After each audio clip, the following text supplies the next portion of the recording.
I wasn't going to make this stream, but a friend of mine asked, well, she basically pushed me, not pushed me. I love doing these streams. So this is dedicated to Maddie, the news chick. I will put the link to her channel in the description. Please visit her. She is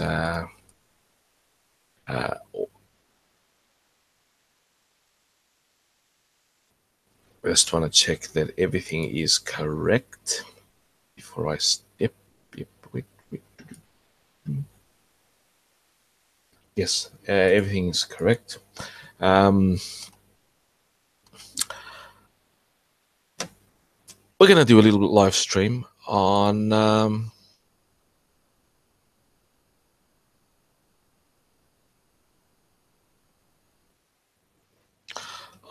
continuing from yesterday's stream on Neanderthals. I always have a small select group of articles in case the need arises, and most of them are on archaeology, and so.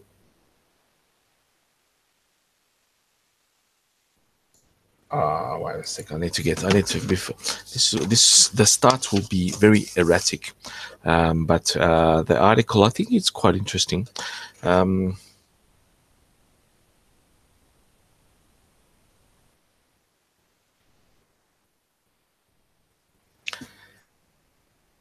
Yeah, so let's get down to the article. We're going to rediscover the first Neanderthals, and I'm going to share. I can't. I don't think I can. Let's see if I can still get. Nope, I can't. Yeah. How do I do this again? Never mind. I can't see the chat, direct chat, but I'll set up my other PC to do that. We're going to rediscover the first Neanderthals, a story which I have been I'm interested in. It's quite cool. So we shall share and do some reading on the discovering of the first Neanderthals. And wow, that was fast. I am just flabbergasted by my friends that show up whenever I start a stream. So I will do my best to share to everyone and do my best in doing this story. Okay, it was written by Paige Madison, and it's 2 years old, but never mind. You can see a nice picture of the original Neanderthal cranium that was discovered in the Neander Valley in Germany. So she finds history very fascinating. The story of fossil discoveries, aha moments. The aha means the eureka moments, better than aha, bloody hell. And they can conflict fuel me. Okay, so it does the same to me, but never mind. But are these stories helpful? I think they are. Does historical knowledge help us move forward? Always. They always help us move forward. We cannot relive our history. We have to learn from our history. Or are the stories just that, stories? Some are, some aren't. I often think about the ways history can contribute to science. So do I. Though I can come up with numerous reasons my awareness of history makes for better science,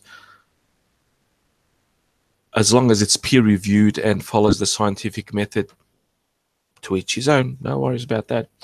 I thought I'd give a concrete example, the moment in which history directly contributed to scientific discovery. In particular, in this particular example, scientists use historical documents to uncover more fossils from the discovery site of the original Neanderthal.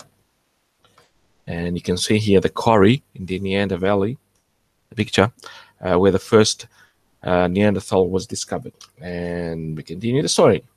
It all started in the quarry site of 1856. Quarry workers discovered the Feldhofer fossil cranium, along with various bits of leg, arm, and ribs in 1586. These workers were blasting cliffs lining the Neander Valley to obtain limestone. Limestone is a great preservation material of bone because it's base. Anything that is acidic will destroy bone and organic material. That's why where I live in northern Portugal, where we have granite mastiffs, I think they're called. Well, granite is the predominant rock. It is very acidic, and you will not find any bones or other organic material except for charcoal and pottery and some really copper, for example, but anything that is not non-ferrous material. So they before they blasted, they had to clear out an excess that would mess up with their precious limestone, of course, because limestone is used for kitchen tops, buildings, etc., etc. So very very useful building material and decorative material as well. That had accumulated in the cave. So the workers went into the cave. They emptied out the sediments and tossed it to the cliffside cave along at the valley floor. Everything progressed as planned for the quarry workers until they got into the cave. The cave was called Klein Feldhofer Grotte. Grotte is a cave, German word for cave. So it's the Klein Feldhofer Grotte, where, while cleaning out the sediment, they came across some bones that came to be known as Neanderthal 1. The actual workers thought it was a murder scene, so they called the local constabulary. I hope she mentions that, because I haven't actually read this, but I'm just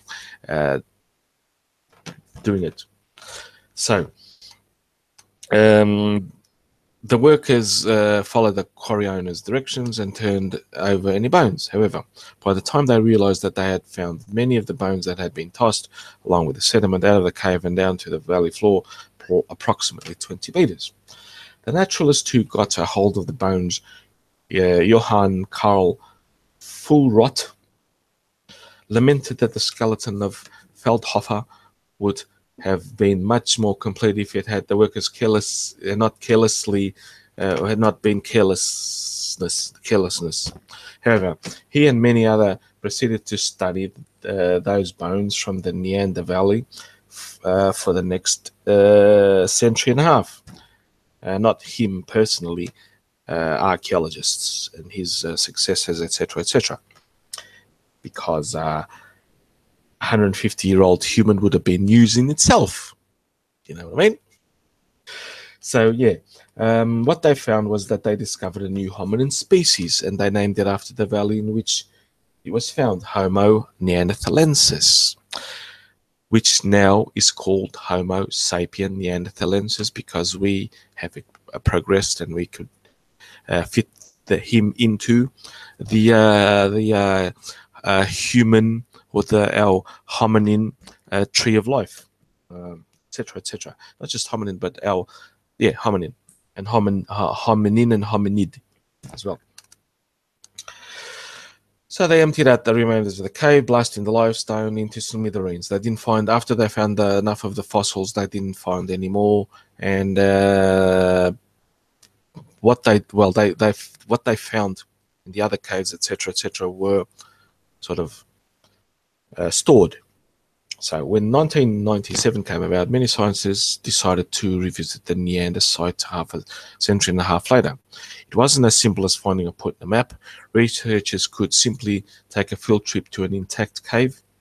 They couldn't, because it wasn't there, because the cave and the entire cliff face had been blasted into nothingness. It's called limestone mining. which is an industry in itself. So what could they do? 1997, a few ambitious scientists embarked on a treasure hunt to figure it out, where the sediments from the caves would have been dumped, and most importantly, if any of the additional fossils had survived. As you were told before, many of the caves were the cave system that was there. They were emptied, and the what was there, so they wouldn't contaminate the clean limestone. They were dumped into the area outside, so it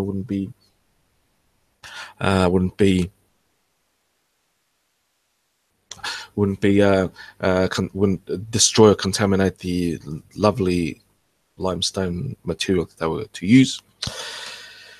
So, and most importantly, if any additional fossils had survived. The treasure hunt was undertaken by Ralph Schmitz, and his colleague Jürgen Thyssen. God, I love my pronunciation skills. Sometimes I get it wrong, but I'm being a bit modest here, so bear with me. It's late at night, and haven't been drinking too much. I only had 2 beers, so it's not a lot. No, I'm not a drunkard, so that's not. Oh God, this is probably demonetized me already. Well, the treasure hunt was so in using archived historical documents to piece together what the workers would have dumped the cave deposits. Schmidt and Thyssen zeroed in on the potential site and started digging. That's how you do it. No, absolutely good scientific method procedure. The excavation quickly began to reveal fragments of human-like looking bone and various stone artifacts. I've performed a few archaeological digs in my time. A few of them when I was in Victoria, when I was at La Trobe University studying, and one or two while I was here. Now, when we uncover a site, the first part of the procedure is to get rid of the top layer, which is basically useless. It's the first 2 layers, more or less, so you can use heavy machinery. But once you get after that, you can reduce it to instead of a big backhoe or a tractor or something like that, you can use shovels and to clear a few of the more persistent layers after that. But when you get into the intricacies, you have to use, of course, a small trowel, and when you rasp the dirt, you will distinctly hear, because each material gives off a slight different sound.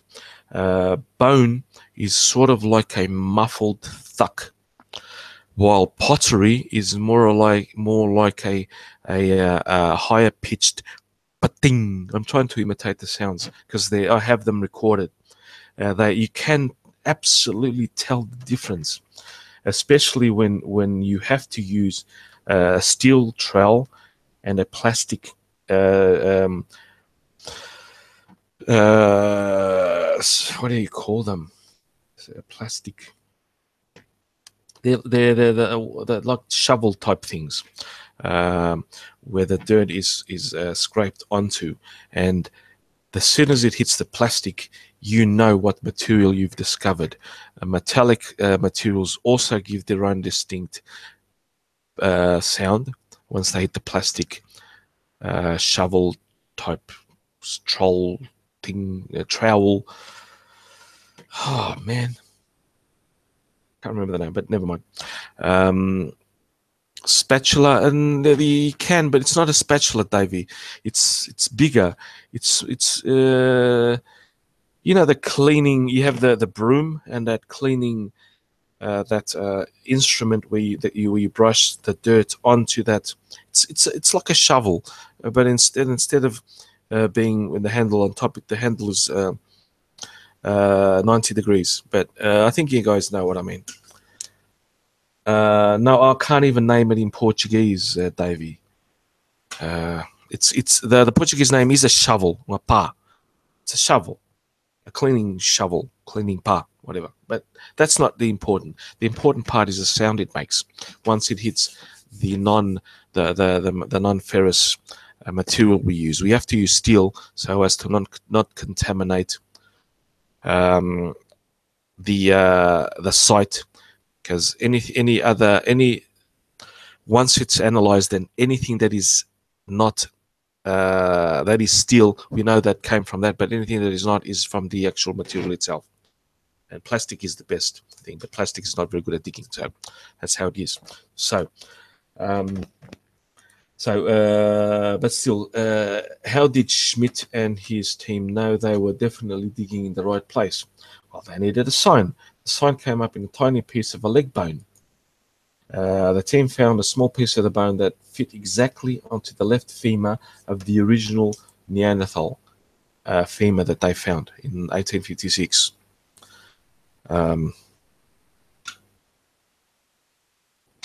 So that's how they knew they were digging in the right place. Once they had the pleasure of hearing Professor Schmidt talk about the discovery, it's always, at least to archaeologists or anyone that has the passion for this, like I obviously don't, you know that Professor Schmidt would have been ecstatic about his discovery, and the little piece of bone makes him very happy. Understatement. This is because it confirms that they were indeed looking at the remains of the Klein Feldhofer Grot, the Klein Feldhofer cave. So, as part of the femur, which wasn't all that was found, the team found other pieces that fit into the original Neanderthal skull, and much more. In total, Schmidt's team recovered 62 new pieces of human skeletal bones, as well as thousands of pieces of stone tools and numerous faunal remains. In the mid to late 18th and a bit of the early 19th century, archaeologists unfortunately were just looking for bones. There was the race to discover new hominin species, so all they wanted was skeletal remains. Any other of material was quickly thrown aside. Stone tools, charcoal, any other material that they deemed deemed unimportant was basically rubbish to them, and they would later be used to backfill the sites. And today, many sites can be re-excavated and uncovered the material that they had thrown away, except that they can't really be dated, and that's the problem, because they were mixed in. We can't get a context, we can't get a date, and we can't get other important materials to analyze how the climate was there, how the local climate and the general climate, how the conditions of the general area were. You could get so much information from an undisturbed site. It literally boggles the mind. You can get everything. You can make a picture, which can then some artists would draw. You can see from my avatar, my head, the picture that I have as a heading type art thing, that could be extrapolated from anything that was found in a undisturbed site. So that's why we are much more careful today, archaeologists are, when they do start an excavation. So what did they learn? They learned that the story was being cool. They gained new scientific knowledge with the help of history. The questions is the researchers learned from the fossils, artifacts, and other goodies that the site team learned numerous things about Neanderthal. First, that they were able to provide a date for the fossils for the first time. Yes, because they could, instead of destroying the original, the first skulls, I could get small fragments of bone and pass them through radiocarbon dating, and the stone tools through thermoluminescence, etc. There are many techniques but you have to destroy some some of the artifacts, so they didn't really need to touch the original one, the first found, not the original ones. They were all original, but the first ones that were found. And the quarry workers removed the original bones from their context. Exactly, they had no way to accurately date them, but date them. They could date them radiocarbon dating, etc. But the context is much more important because they could associate them with other artifacts of the same layer, for example, the same time. How long did this go for? Oh, not much more. The date Schmidt landed was on 40,000 years ago. 40,000 years before the present.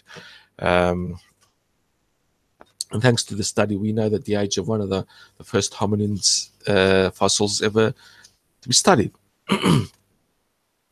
Although this project showed scientists that the original Neanderthal was not alone in the cave, Schmidt and his team argue that there was some of the 62 bone fragments were found are duplicates, suggest that there were more than one individuals. There were at least 2 individuals from the Feldhofen cave. Lastly, these fossils allowed researchers to sequence DNA from the bones because, as I said before, limestone preserves much better than other environments. That we can use that. And so they learned about the genetic variation of the Neanderthals. So why does history matter? First of all, my answer to this question has to be yes. So does history matter? Yes. Now I can get it. Sorry about that. I misread the question. Of course it does. Otherwise, finishing a dissertation on the history of science would be impossible. But besides that, I think that one example of the various surprising ways that history can matter for science or her is this story makes 2 particular points. History is awesome. I like prehistory more, but I agree. I'm not a history bigot. Prehistory more than I like history. And it can provide an insightful help to further scientific knowledge. Absolutely it can, and it does. So Schmidt and his team may never have been able to find the original Feldhofen sediments if it wasn't for the crucial historical documents that provide clues to where things were dumped. So Germans are meticulous in documenting things. They've always have been, and the Germanic people have, and I think they will always continue to be. And they used those historical clues the way they were dumped. These seemingly insignificant documents provide a huge role in further scientific knowledge of the original Neanderthal discovery. Original Neanderthal space discovery. That wasn't the original Neanderthal, that was the discovery. Because we have found Neanderthals all over Europe, into the eastern, central, and almost to mid-eastern Asia. And so history can even play a role in facilitating new scientific discoveries, creating new knowledge. And we come to the end of this really, really quick, and I hope it was interesting to you guys. Unexpected, but absolutely well inspired by my dear friend Maddie. I will provide the link to her channel. Please visit her. She has an awesome news, live streams, videos, podcasts regularly, and please visit her and watch and subscribe to her, and and support her. She's very, very, very, very good. And we ended here. I just want to say hello and thank you for coming on, the people in the chat. It was a little bit unexpected, really rushed, but I think I managed to splice. I know it was continuing like Neanderthals, and but I love Neanderthals. They were awesome humans. And on that, I bid you all a good night.